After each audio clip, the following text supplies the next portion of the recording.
Володина Анастасия Вадимовна, 11 ГД 201, второй курс, произведение A Week in December, Sebastian Faulks, Chapter 1. From her view, Jenny saw Thursing darkness, points, a slither of crossing rails, and signals that glowed like red coals. She rattled the train through the tunnels at 40 miles per hour, and sometimes half expecting skeletons to loom out from the wall or beds to brush her face. Head-on, she saw the miracles of London engineering that no passenger would ever glimpse.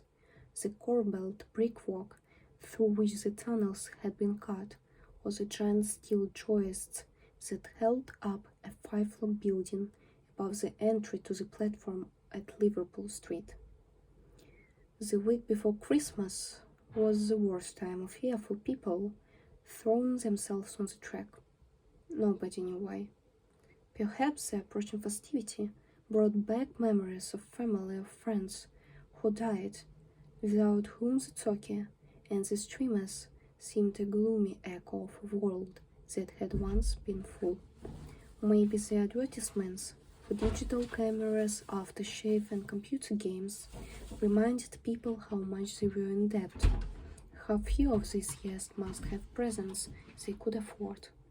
Guilt, thought Jenny, a sense of having failed in the competition for resources, for DVDs and body lotions, could drive them to the rails.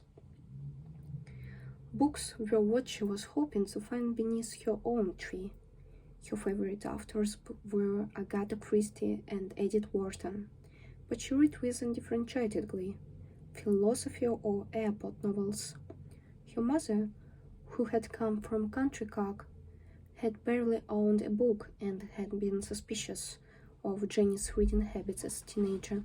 She asked her to get out and find a boyfriend, but Jenny seemed happier in her room with 600-page novels with titles in embossed gold lettering that told how a Russian pogrom had led, 2 generations later, and after much suffering and sex, to the founding of a cosmetic dynasty in New York.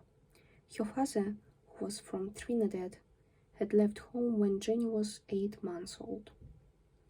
After her shift, she would return to the novel that had won the big literary prize, the 2005 Coffee Bravo, which she was finding a bit thin.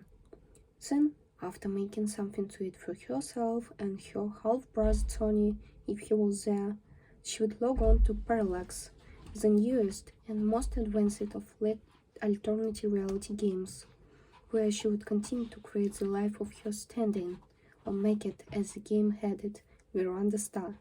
2 years before, when she was still new to the job, Jenny had a jumper. She was coming into the monument when a sudden flash of white, like a giant seagull fluttering from the platform edge, had made her brake hard. But it was too late to prevent her hitting a 20-year-old man whose leap had cleared the so-called suicide pit, but not taken him as far as the positive rail on the far side. Don't look at their face, was driver's wisdom. And after 3 months counseling and rehabilitation, Jenny had resumed her driving. The man, though seriously injured, had survived. 2 months later, his parents broke a civil action against Jenny's employers, claiming negligence because their lack of safety precautions had been responsible for the son's injuries. They lost the case, but had been granted leave to appeal, and the thought of the imminent second hearing, tomorrow there will be another meeting with the lawyer, Mr. Northwood, darkened the edges of Jenny's fortune's day.